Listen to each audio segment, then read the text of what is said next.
La Fédération nationale des industries chimiques, CGT, et son collectif d'histoire sociale vont vous présenter le 5e film dédié à la sécurité sociale. Tous les gouvernements, depuis 1946, se sont attelés à la tâche que leur avait assignée le capital, comme l'a confirmé Denis Kessler, numéro 2 du MEDEF à l'époque, détruire la Sécu et tout ce qui avait été mis en place par le Conseil national de la résistance.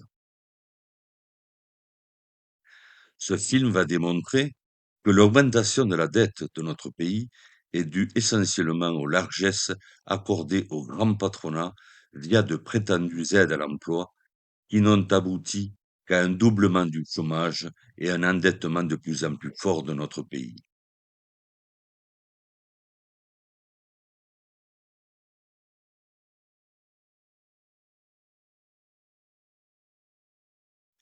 Après avoir collaboré en masse avec le nazisme et en avoir subi les conséquences, le patronat français cherche à regagner ce qu'il a dû lâcher, sans complexe. Comme Ambroise Croizat l'avait annoncé en 1946, le patronat ne désarme jamais. La lutte des classes n'est pas une chimère. Depuis 1945, notre Sécu a subi de très nombreuses attaques. Dès sa création, invention des cotisations dites patronales, qui sont une arnaque, parce que les cotisations sont en fait prises sur les richesses produites par les salariés. Ces cotisations dites patronales n'existent que parce qu'à l'époque, seuls les employeurs possédaient un compte bancaire et étaient donc à même de verser efficacement les cotisations aux organismes collecteurs. En 1950, blocage des ressources et des prestations.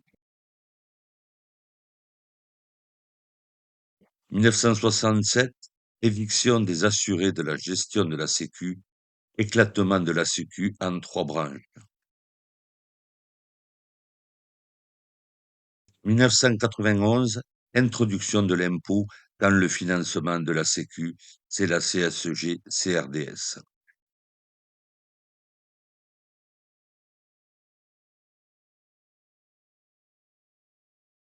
Aujourd'hui, notre Sécu va très mal. L'État français a une dette qui se divise en 3 parties. La dette de l'État proprement dite, en rouge, la dette des collectivités territoriales, en bleu, la dette de la sécurité sociale, en vert. La dette de l'État s'est envolée après la crise capitaliste des subprimes en 2008. L'État s'est endetté pour sauver les placements hasardeux du monde de la finance. C'est le contribuable français qui a payé pour leur gloutonnerie. La dette de la Sécu, pourtant sciemment organisée, ne représente que 200 milliards d'euros cumulés, soit à peine 6% de la dette totale. Ainsi, s'en prendre toujours à la dette de la Sécu est un acte politique qui n'a rien à voir avec la réalité des chiffres, notamment au regard de la dette totale de l'État français. Si on cumule les sommes données au patronat depuis 1992 sous forme de baisse de cotisations, on arrive à la somme faramineuse de plus de 1000 milliards d'euros, soit 5 fois plus que la dette de la Sécu. Ces largesses étaient destinées à soutenir l'emploi. Le résultat est édifiant. Le nombre de chômeurs a été multiplié par 2. Il est passé de 3 millions à 6 millions et demi aujourd'hui, au bas mot. Ces largesses n'ont donc servi qu'à aggraver la situation. Le schéma de droite montre l'évolution de la dette de l'État, en rouge, et le poids des allègements de cotisations, en bleu. Résultat, l'État s'est endetté pour financer le patronat. Alors, c'est qui les assistait? Comme depuis des années, le budget de l'État de 2025 a été voté avec un déficit assumé de 150 milliards d'euros. Par contre, les collectivités territoriales, la Sécu et la protection sociale affichent, elles, un solde positif. Solde positif, mais au prix de baisses drastiques de prestations, de déremboursements, etc., etc. En revanche, l'État donne des aides au patronat, aides estimées par une commission sénatoriale en 2025 à 211 milliards d'euros annuels.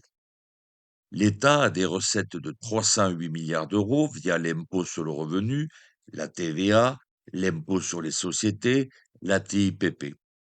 La Sécu, elle, a des recettes de plus de 700 milliards qu'elle réinjecte via les URSSAF pour notre système de protection sociale, santé, retraite, allocations familiales, etc.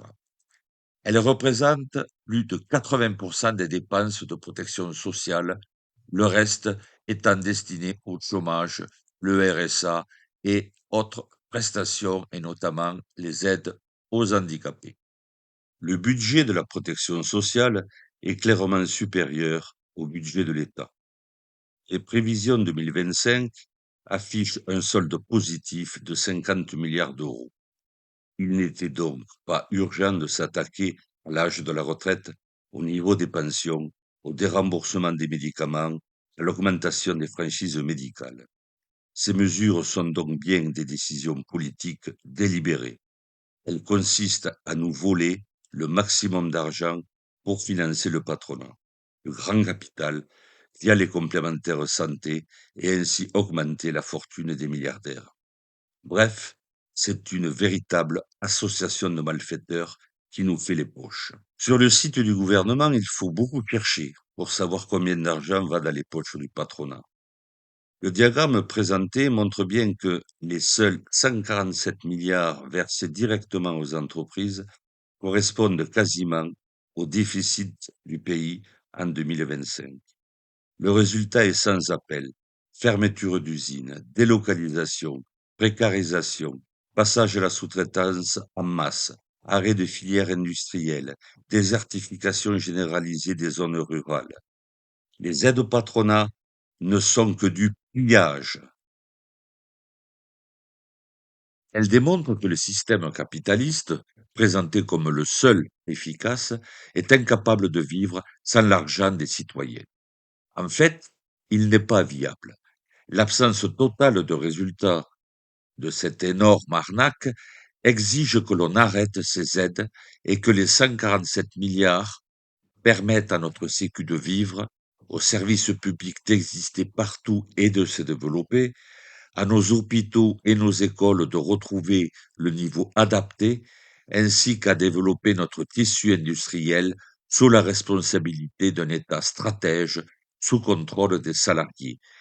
Il s'agit bien d'un choix politique, l'argent est là.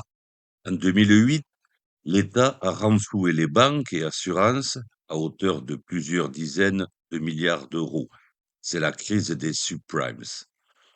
L'État a emprunté ultérieurement aux mêmes banques et assurances responsables de la faillite de 2008.